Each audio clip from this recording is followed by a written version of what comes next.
Cada año se cultivan más de 790,000 toneladas de maíz en todo el planeta, donde Estados Unidos ocupa el primer lugar de producción y el segundo lo tiene México. Pero de las más de 60 variedades de maíz que existen en Mesoamérica, solo son algunos granos que se cultivan en todo el orbe. ¿Cuáles son los beneficios y cuáles podrían ser los peligros de tener el maíz transgénico en nuestro país? Esto es Ángulo Crítico. Continuamos. Doctor Ariel Álvarez Morales, pareciera que al hablar de genética y de transgenes es un tema conocido por todos ahora, es un tema que podemos entender todo el mundo, pero la realidad es que muchos siguen trabajando en la selección de granos al estilo del sueco Carlos Linnaeus, y de eso al transgénico hay una brecha enorme. ¿Qué tan preparado está el productor, los diversos, que es muy diversa la producción de maíz en nuestro país, para saber si está frente a una semilla genéticamente modificada o no? No la va a distinguir, no es posible que lo sepa. Solamente se tiene o se puede detectar en un laboratorio, etcétera, porque hay que entender lo siguiente. Esa brecha yo no la consideraría tan enorme, quizá como tú me la estás pintando, por lo siguiente.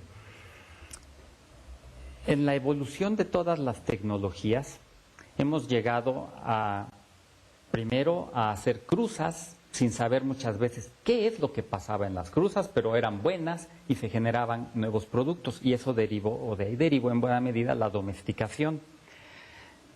Después de las cruzas empezamos a saber de genética y empezamos a decir hay que transferir genes.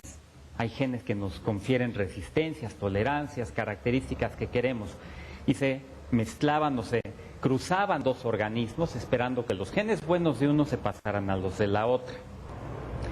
Y eso nos parece totalmente normal, y es lo que le llamamos mejoramiento convencional. Después este mejoramiento convencional se fue apoyando en algunas técnicas moleculares. Llegamos a la genómica, vemos el genoma del maíz, el genoma de muchas otras plantas, el genoma humano, el genoma de animales. Y ahora podemos decir, estos genes son los que me interesan. Los voy a tomar y los voy a transferir a una planta. No voy a hacer una planta nueva, para nada. Tengo aquella planta que se obtuvo por métodos convencionales con alrededor de 40,000 genes. Son los híbridos que hemos manejado desde los años 60 o 50 aquí en México. A ese, por métodos de biología molecular, ingeniería genética, tomo 2 genes y se los pongo.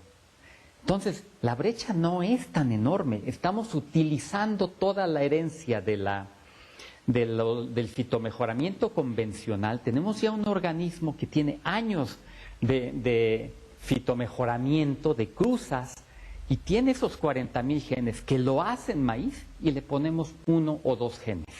No sé si tú sepas, o buena parte de tu público, pero el día que el hombre desaparezca, desaparece el maíz. El maíz no es natural.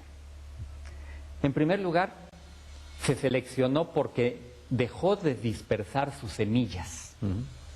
Una planta no puede proliferar si no dispersa sus semillas.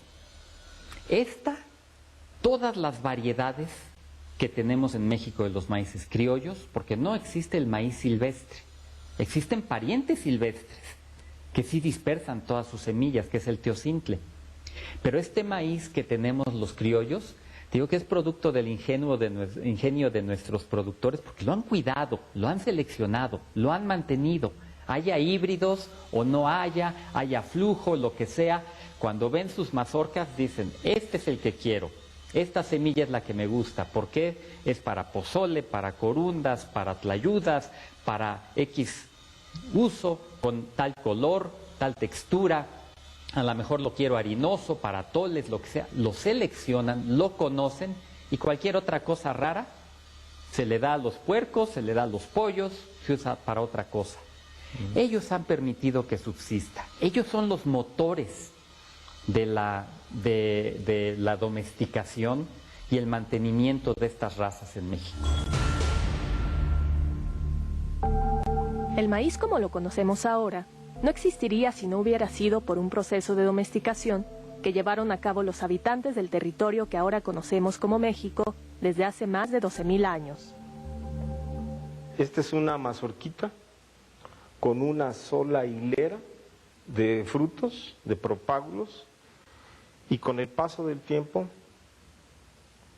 fueron 2, y después vean cómo el fruto que está aquí adentro empezó a descubrirse, a desnudarse, y los fragmentos del raquis se fueron conjuntando, se fue formando el olote, y entonces ya tenemos hasta 4 o 6 hileras por mazorca. Este es el resultado de un proceso que hizo evidente la inteligencia, la paciencia de esos campesinos indígenas a los que a veces se les prejuzga de tontos. México es centro de origen del maíz y gracias a la domesticación y los sistemas de adaptación, actualmente se cuenta con 64 razas de maíz criollo. En la Universidad de Chapingo se conservan semillas antiquísimas y todas las razas que se fueron desarrollando desde que el maíz fue domesticado. El Banco Nacional de Germoplasma resguarda 8,377 ejemplares de semillas de 72 familias, 214 géneros y 295 especies diferentes de todo tipo de cultivos. Todos estos miles de años en que el maíz fue domesticado hacia ahora, ha sido adaptado por los cultivadores o agricultores que lo plantan, ¿no? Y el maíz es una de las pocas plantas que cultivadas además, que lo encontramos desde el nivel del mar hasta más de 3,000 metros sobre el nivel del mar. Ahora, esto implica que el hombre lo ha ido ajustando a cada condición de altitud, de humedad, de sequedad, ¿verdad? O sequía, de lugares que están en barrancos a lugares planos, y todos estos ajustes se hacen a través del tiempo. Según algunos investigadores, con las razas que actualmente tiene México y algunos híbridos que se han desarrollado sin utilizar ingeniería genética, nuestro país podría lograr la seguridad alimentaria.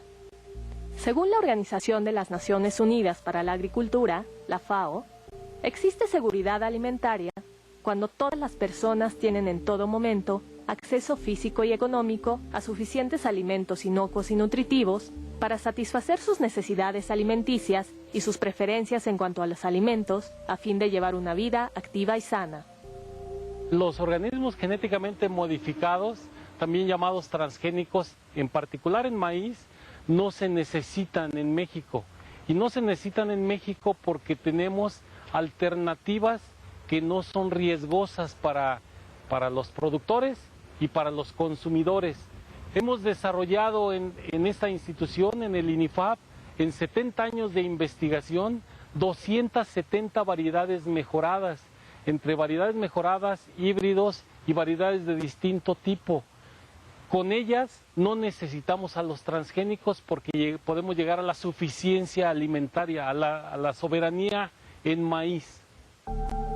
Quienes apoyan el uso de transgénicos consideran que los cultivos genéticamente modificados podrían ayudar a lograr la seguridad alimentaria, pues con la ingeniería genética se crearían semillas resistentes a plagas y a fenómenos naturales. De hecho, la FAO es uno de ellos, aunque considera que deben ser los estados quienes tengan la propiedad intelectual de los cultivos y semillas genéticamente modificadas.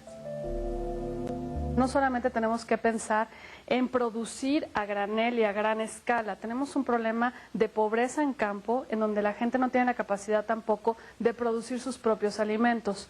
Hoy en día se piensa en nuevos modelos de agricultura y la idea de estos agromodelos o esta agricultura sustentable familiar puede en primera instancia alimentar a las familias más pobres de allá sus comunidades e incentivar a mercados más amplios, ¿no? Entonces me queda claro que garantizar semillas originarias es importantísimo, no solamente porque preservamos una parte de cultura e identidad de este país, sino en términos alimentarios, ¿no? Asegurar alimentos para los que los que no tienen, ¿no?